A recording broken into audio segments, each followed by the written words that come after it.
आठवां वेतन आयोग केंद्र सरकार के 1.2 करोड़ कर्मचारियों और पेंशनभोगियों के लिए निराशाजनक खबर सामने आई है। जनवरी 2025 में मोदी सरकार द्वारा 8वें वेतन आयोग के गठन की घोषणा के बावजूद अभी तक कोई ठोस प्रगति नहीं हुई है। 7 महीने बीत जाने के बाद भी न तो वेतन आयोग के अध्यक्ष और सदस्यों की नियुक्ति हुई है और न ही टर्म्स ऑफ रेफरेंस की अधिसूचना जारी की गई है। यह स्थिति उन कर्मचारियों के लिए चिंताजनक है जो अपनी बेसिक सैलरी में बढ़ोतरी का बेसब्री से इंतजार कर रहे थे। कार्यान्वयन में लंबी देरी की संभावना। मीडिया रिपोर्ट्स के अनुसार 8वें वेतन आयोग के लागू होने में काफी समय लग सकता है। 7वें वेतन आयोग के अनुभव को देखें तो इसकी घोषणा से लेकर सिफारिशों के लागू होने तक लगभग 2 साल 9 महीने का समय लगा था।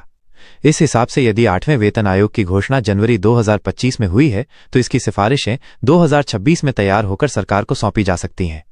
इसके बाद इन सिफारिशों का कार्यान्वयन 2027 के अंत या 2028 की शुरुआत तक हो सकता है। 7वें वेतन आयोग की समाप्ति और चुनौतियां।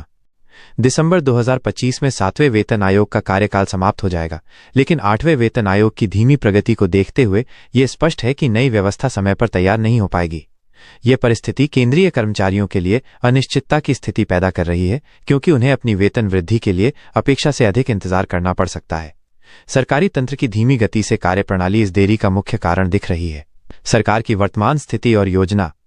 वित्त राज्य मंत्री पंकज चौधरी ने राज्यसभा में स्पष्ट किया है कि सरकार 8वें वेतन आयोग को लेकर विभिन्न हितधारकों से सुझाव मांग रही है। कुछ विभागों से सुझाव मिल गए हैं, जबकि अन्य से अभी भी प्रतीक्षा की जा रही है। सरकार का कहना है कि सभी पक्षों से विचार विमर्श पूरा होने के बाद आधिकारिक अधिसूचना जारी की जाएगी। हालांकि इस प्रक्रिया में भी समय लग रहा है, जो कर्मचारियों की चिंता बढ़ा रहा है। कर्मचारियों की बढ़ती चिंताएं।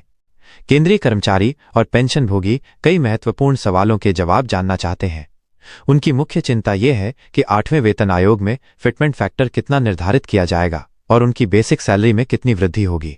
7वें वेतन आयोग में 2.57 का फिटमेंट फैक्टर रखा गया था, जिससे न्यूनतम बेसिक सैलरी 7,000 रुपये से बढ़कर 18,000 रुपये हो गई थी।